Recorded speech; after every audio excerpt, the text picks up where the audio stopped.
Siguiendo con las clases de posgrado, en esta unidad 2 vamos a tocar el tema de diagnóstico por imagen en cabeza y cuello. Quien les habla, el doctor Sergio Núñez, junto a mi compañera la doctora Paula Garcete, bajo la tutela del doctor José Ortiz. Los objetivos de esta presentación son describir la utilidad de los diferentes métodos auxiliares de diagnóstico por imagen en patologías específicas del área en cuestión que estamos desarrollando, que es la cabeza y el cuello. Resaltar también la importancia del conocimiento de estos métodos auxiliares de diagnóstico para la correcta planificación terapéutica. Abordaremos las técnicas de imagen desde lo más sencillo a lo más complejo. Para comenzar, tenemos las técnicas de radiología simple y contrastadas. La radiografía simple prácticamente ha sido desplazada hoy en día, pero posee ventajas, como son las siguientes. Es rápida, es económica a diferencia de otras técnicas de imagen, ofrece un panorama global de la región explorada. También permite determinar asimetrías óseas faciales, trazos de fractura, desviaciones del tabique, opacidades de las cavidades paranasales y erosiones notorias por neoplasias malignas, por ejemplo. También posee desventajas, entre las que se citan o entre las que se mencionan suelen ser insuficientes en detallar lesiones por la sobreposición de estructuras. La radiografía simple del cuello posee proyecciones. Comúnmente se utilizan dos proyecciones radiográficas básicas, que son la anteroposterior y la lateral para partes blandas. En ellas se analizan asimetrías, desplazamientos de la vía aérea, gas en localización anormal, calcificaciones, trazos de fracturas, anomalías de la columna cervical, costillas supernumerarias y radiodensidades anormales, causadas, por ejemplo, por lipomas y o cuerpos extraños. Los procesos inflamatorios suelen causar obliteración de los planos grasos de las dos proyecciones mencionadas. Las estructuras que se muestran son la columna de aire de la laringe, tráquea, faringe, columna cervical y tejidos blancos del cuello. En las imágenes presentadas en la diapositiva, observamos sitios anatómicos a tener en cuenta en las proyecciones antero-posterior y en la proyección lateral, citadas y enumeradas en la misma. En cuanto a la radiografía simple de tórax y sus proyecciones, estas nos ofrecen un panorama general para evaluar patologías, como por ejemplo el bocio endotorácico, que se observa en la primera imagen, en una radiografía de tórax posterior anterior con bocio intratorácico, o la presencia de metástasis a nivel pulmonar, la típica imagen en suelta de globos, que se observa en la segunda imagen. Pero siempre se prefiere otros estudios más complejos, como la tomografía computarizada, que dan mayor detalle anatómico. La radiografía panorámica u ortopantomografía es una radiografía panorámica que se toma con principios tomográficos. El tubo de rayos X se mueve para examinar diferentes partes del objeto. Produce una curva en la capa seleccionada que abarca los dientes y los alveolos de la mandíbula y maxilar. Generalmente es solicitada por los odontólogos, pero a nosotros nos permite valorar el maxilar inferior en caso de sospecha de tumores o quistes odontogénicos. Ahora pasamos a hablar de las técnicas de radiología contrastada, entre las que se encuentran el esofagograma y la videofluoroscopía. El esofagograma es un estudio dinámico del tracto digestivo superior que utiliza doble contraste. Es sencillo, fácilmente comprensible y brinda datos acerca de la anatomía, información indirecta de la función esofágica y además permite trazar un plan terapéutico. Las indicaciones son enfermedades como acalasia, reflujo gastroesofágico, alteraciones anatómicas, tanto congénitas o adquiridas, sospecha de perforación, cuerpos extraños, divertículos y fístulas. La videofluoroscopía es la grabación de imágenes radiológicas, mientras el paciente deglute contraste. Es el gold estándar para el estudio de trastornos de la deglución. Posee ventajas, como la facilidad de interpretación de todas las fases de la deglución, y también desventajas, como son que sea complejo de ejecutar, que el paciente recibe radiación y la colaboración del mismo. Además, es un examen prolongado. La siguiente técnica de imagen a ser descrita es la ecografía y su utilidad en el área de cabeza y cuello. Abordaremos específicamente la ecografía tiroidea, el manejo del nódulo tiroideo y clasificaciones que debemos conocer, como clasificación de ATA y la clasificación de TIRAS. La ecografía en cabeza y cuello es una herramienta de gran valor para el diagnóstico y el manejo de gran variedad de situaciones clínicas cotidianas. La causa más frecuente de masas cervicales son las que asientan sobre la tiroides, como por ejemplo el bocio y nódulos tiroideos. También están las adenopatías y el crecimiento de las glándulas salivales. Las masas cervicales referidas por el paciente o como un hallazgo en una exploración física constituyen un proceso frecuente en las consultas. Generalmente se trata de enfermedades benignas, pero en ocasiones son el primer signo de enfermedades graves. La edad del paciente, una correcta anamnesis y una excepcional exploración física y las pruebas de laboratorio pueden orientar el proceso, pero la ecografía clínica realizada aporta información sobre la naturaleza y la localización de la lesión. Disminuye la incertidumbre diagnóstica en este nivel asistencial y mejora de forma muy importante la atención a estos procesos. En el cuadro observado en la diapositiva se ejemplifican escenarios clínicos y hallazgos ecográficos relacionados a estos escenarios. Por ejemplo, un nódulo tiroideo palpable. Los hallazgos ecográficos son muy sugestivos de benignidad, o pueden ser dudosos, o pueden ser sospechosos de malignidad. Los bocios multinodulares, gracias a los hallazgos ecográficos, pueden confirmar agrandamiento de la glándula y patrones ecográficos de estos nódulos. En cuanto a las adenopatías, pueden observarse adenopatías reactivas, inflamatorias o sospechosas de malignidad como linfomas o metástasis. Y bultoma a nivel de glándulas salivares, que gracias a los hallazgos ecográficos podemos tener información sobre inflamaciones, cialoadenitis o tumores. Las dos grandes indicaciones de ecografía en región tiroidea son el nódulo tiroideo y el bocio. No se recomienda la ecografía como método de cribado de cáncer tiroideo en poblaciones asintomáticas, salvo en pacientes con factores de riesgo. Estos son antecedentes de exposición a radiación cervical antes de los 15 o 18 años, presencia de un síndrome genético que se asocia a alta probabilidad de cáncer de tiroides y probablemente en pacientes con antecedentes de cáncer diferenciado de tiroides en 2 o más familiares de primer grado.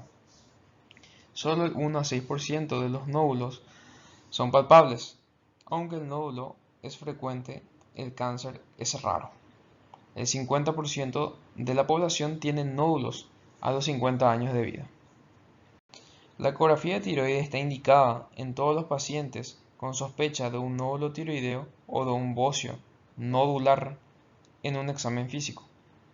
En los nódulos incidentalmente observados en otros estudios de imagen y en el estudio de pacientes con adenopatías cervicales patológicas. Su empleo fuera de estas indicaciones, dada su elevada prevalencia y su carácter generalmente benigno, contribuye a la incidentalografía y a la realización de derivaciones y pruebas innecesarias.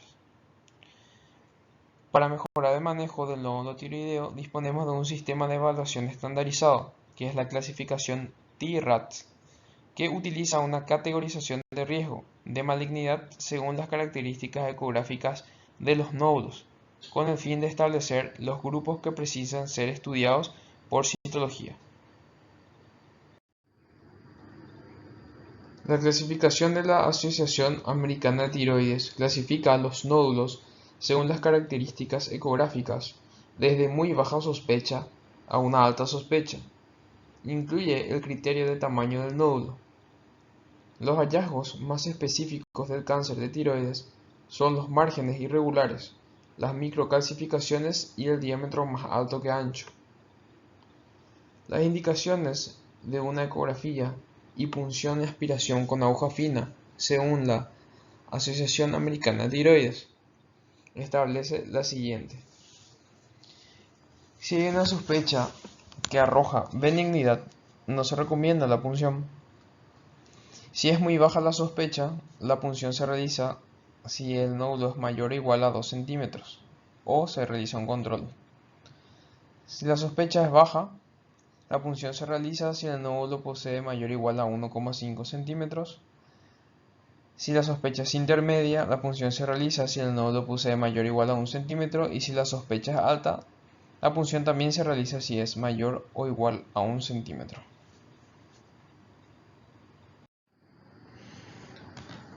La clasificación T-RADS se divide de la siguiente manera. El T-RADS 1 comprende una tiroides normal sin ninguna lesión focal, con un porcentaje de cáncer del 0%.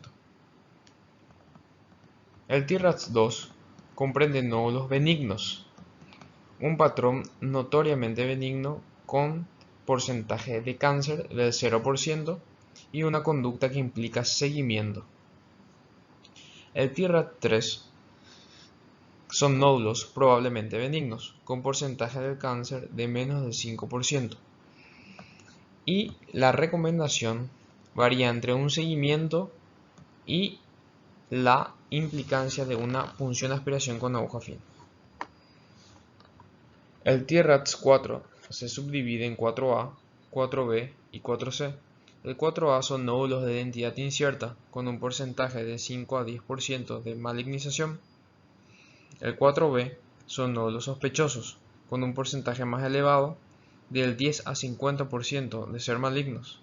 Y el 4C son nódulos muy sospechosos, con un porcentaje de cáncer del 50 al 85%.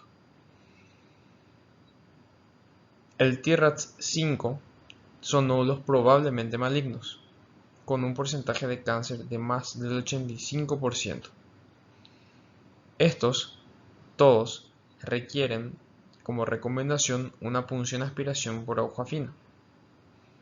Por último, tenemos a la clasificación en el T-RADS 6, que ya indica malignidad detectada por biopsia o punción previa.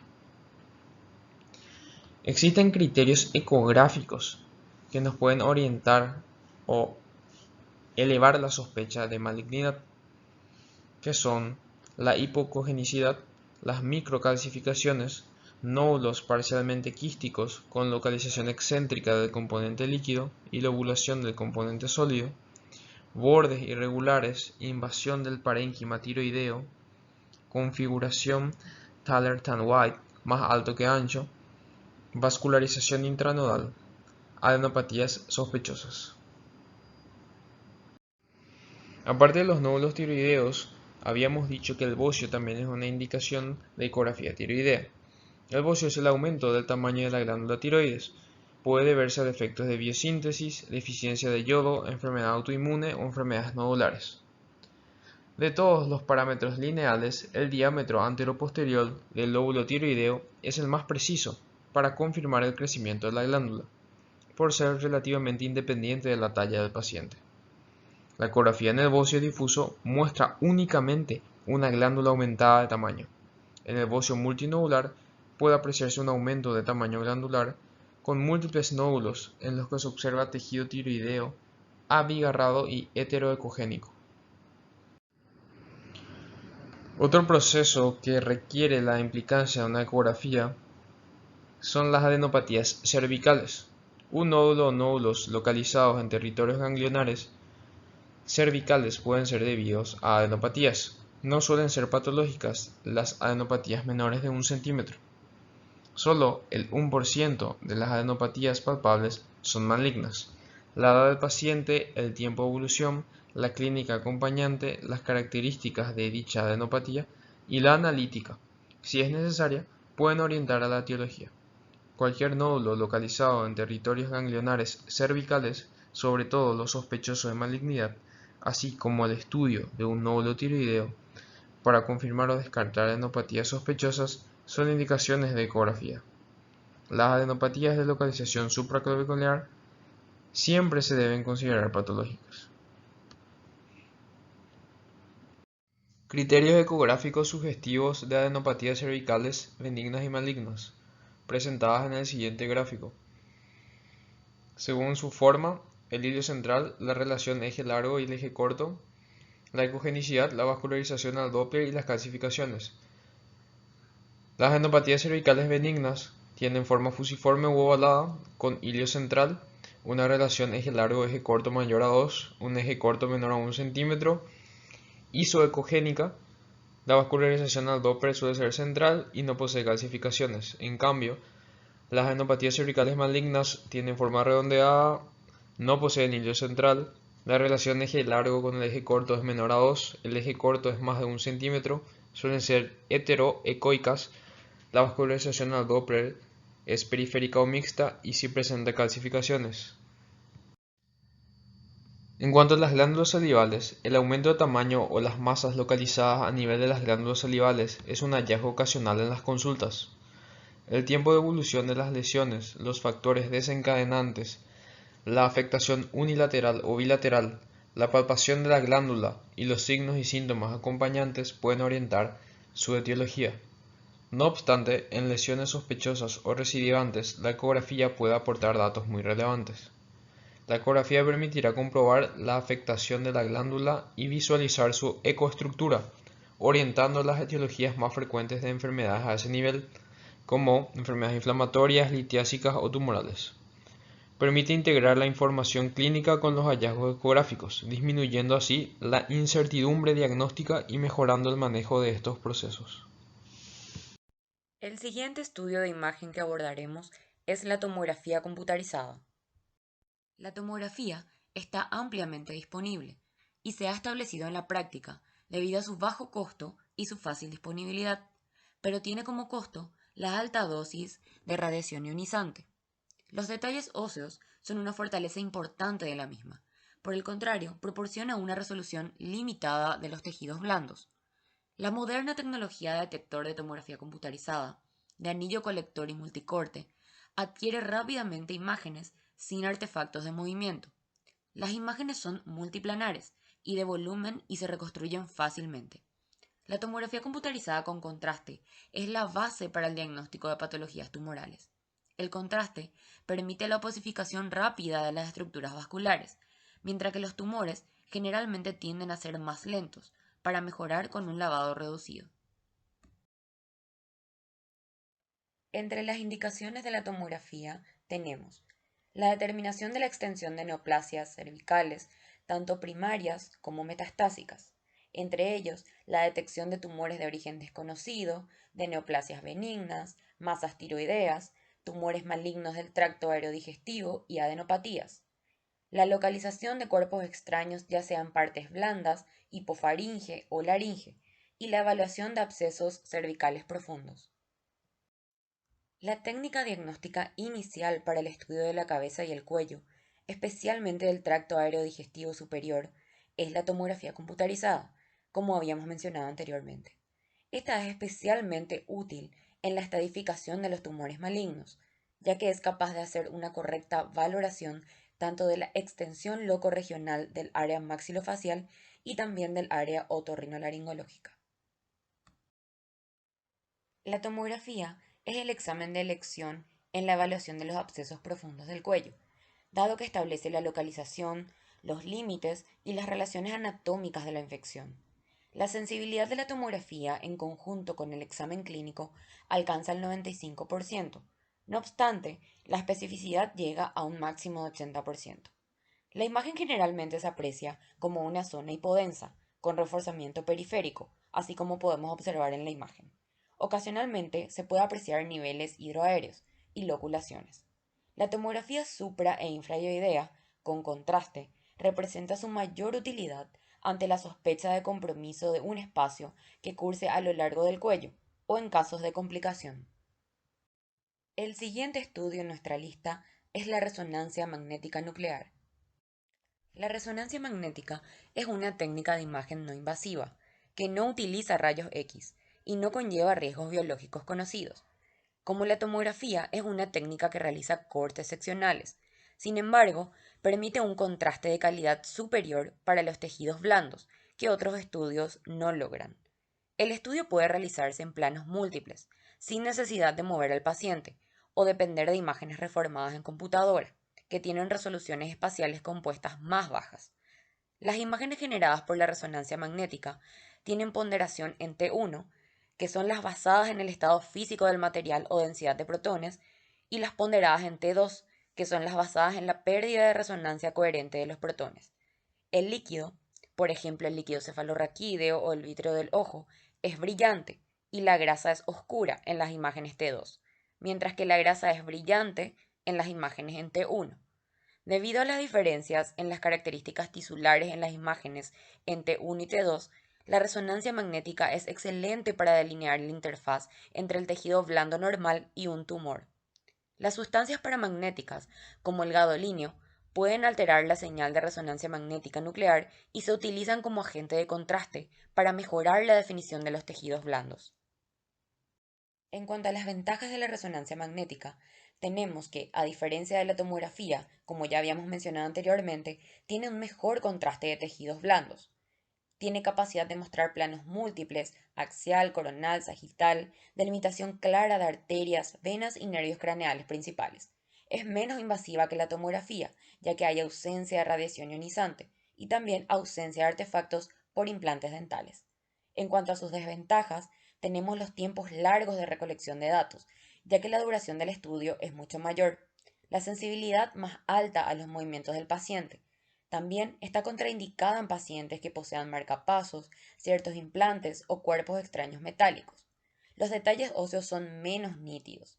El paciente puede presentar claustrofobia y el costo de este estudio es mucho más elevado que el de la tomografía. En cuanto a las indicaciones de la resonancia magnética nuclear, esta se utiliza generalmente para el estudio de la patología tumoral, para la valoración ganglionar y también para las patologías inflamatorias, para patologías de la laringe, de las vías aéreas superiores, de las glándulas tiroides y paratiroides, de las glándulas salivales, de los diferentes espacios del cuello. En general, la resonancia magnética es superior a la tomografía para la identificación de una propagación perineural, como podemos observar en las indicaciones de imagen vascular. Es ideal para valorar tumores de la nasofaringe, de la base del cráneo, del espacio parafaringeo y del paladar tanto blando como duro. En esta tabla podemos observar algunas de las indicaciones de este estudio para las patologías de cabeza y cuello. En términos generales, la resonancia magnética es el estudio de elección para evaluar las lesiones del cuello suprayoideo. Permite ver excelentemente la base del cráneo, así como la valoración intracraneal de la enfermedad por contacto directo y por la diseminación perineural y meningia, para definir bien las posibles imágenes tumorales y las infiltraciones de las estructuras musculares y los planos grasos adyacentes. En las áreas suprayoideas hay menos grasa y es más fácil visualizar las estructuras. En cambio, en el cuello infrayoideo, donde hay grasa abundante, hay una anatomía menos compleja, la tomografía es el estudio de imagen de elección. En cuanto a las nuevas técnicas, tenemos las secuencias preparadas o inversión recovery, que ayuda a una mejor delimitación de tumores y adenopatías, facilitando su identificación y medidas. La resonancia magnética dinámica con contraste, mejor delimitación visual de márgenes y extensión tumoral, predice la respuesta a la radiación, distingue entre ganglios reactivos, metástasis de carcinoma escamoso y linfoma, así como la valoración de glándulas salivares. La resonancia magnética con partículas de óxido de hierro, que permiten la detección de ganglios metastásicos. La resonancia magnética espectroscópica, que diferencia recurrencias tumorales frente a cambios post-tratamiento y permite una valoración más precoz de la respuesta a la radioterapia. Por último, vamos a hablar un poquito de lo que es el PET scan y su utilidad en el seguimiento oncológico en el área de cabeza y cuello. La tomografía por emisión de positrones es un método de imagen que se basa en el metabolismo tisular de la glucosa, por lo que tiene una alta sensibilidad en la detección de tumores activos. Determinados tejidos corporales pueden captar fluorodesoxiglucosa fisiológicamente. En cabeza y cuello puede aparecer en los músculos faciales, en la lengua, en los músculos del cuello, en la grasa parda, en tejido tiroideo y en las cuerdas vocales. En cuanto a las indicaciones de la tomografía por emisión de positrones en superposición con la tomografía computarizada, tenemos los de estadificar metástasis a distancia en pacientes con carcinoma escamocelular de cabeza y cuello, local y regionalmente avanzados, la planeación del tratamiento con radioterapia como manejo inicial en pacientes con carcinoma escamocelular de cabeza y cuello en estadios 3-4, opción diagnóstica en pacientes con tumor primario de origen desconocido, que debutan con adenopatías en cuello y con estudios convencionales negativos, y detectar enfermedad recurrente o persistente en pacientes con carcinoma nasofaríngeo. Así concluimos con la clase de diagnóstico por imagen en cabeza y cuello. Muchas gracias.